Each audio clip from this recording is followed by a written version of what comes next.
আজকে আমরা করব, এর আগে করেছি রিভার্স ফরওয়ার্ড, যে রিভার্স ফরওয়ার্ডে ইন্টারলক ছিল। একটা রিভার্স অবস্থা ফরওয়ার্ড অফ থাকবে, ফরওয়ার্ড অবস্থা রিভার্স অফ অন থাকবে। সেম লজিকটাই আমরা কি করব, সেলফ ইন্টারলক দিয়ে করব। সেলফ ইন্টারলক কিভাবে করে, তাহলে সেলফ ইন্টারলকটা করব আজকে। তাহলে দেখেন, এটা হচ্ছে একটা রিভার্স ফরওয়ার্ড সার্কিট।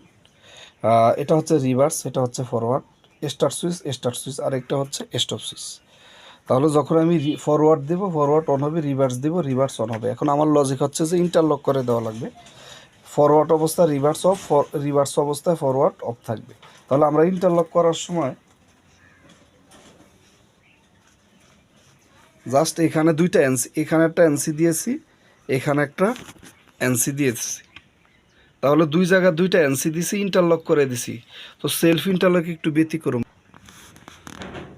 তাহলে সেলফ ইন্টারলক হচ্ছে আমি কিভাবে লেসিংটাকে ব্রেক করে দিলে আমার পাওয়ারটা অফ হবে। তো দেখেন, যখন আমি এই সুইচটা দেব, দেওয়ার সাথে সাথে এটা চালু হবে, ফরওয়ার্ড চালু হবে। এখন ফরওয়ার্ড যখন চালু হবে, দেখেন এখানে কি হবে, এখানে এখানে এই সুইচ দিব, বাট রিভার্সও চালু হবে। এখন রিভার্স দিয়ে চালু হবে, এখানে দেখেন এই যে নেই, ফরওয়ার্ড লেসিংটা ধরবে না, জাস্ট লেসিংটা ব্রেক করে দেবে। আমি এখানে একটা এনসি দিয়ে দিছি ফরওয়ার্ডের, সুইচ এটা দেওয়ার সাথে সাথে লেসিং আর কাজ করবে না।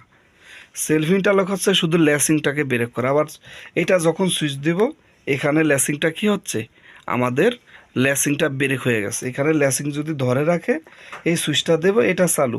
এই অবস্থায় এটা যখন দেব, এটা অফ হয়ে যাবে। একটা অবস্থা একটা চালু হবে না, যেহেতু এখানে লেসিং ধরে রাখবে না, লেসিংটা ব্রেক হয়ে যাবে। ধরুন আমার এটা অন আছে, এই অবস্থায় এটা চালু দিছি, অন থাকা অবস্থায় এটা যখন চালু দিব, ওর লেসিং এটা কি হবে, চালু দিয়ে ধরে রাখতে হবে। ধরে রাখলে কি হবে, দেখেন এই যে এইটা, এই দিক দিয়ে পাওয়ারটা চলে যাবে, এইটা চালু হবে। যখন এইটা অফ হবে, এইটা সাথে সাথে আমি ছেড়ে দিলে এটা লেসে ধরে রাখবে।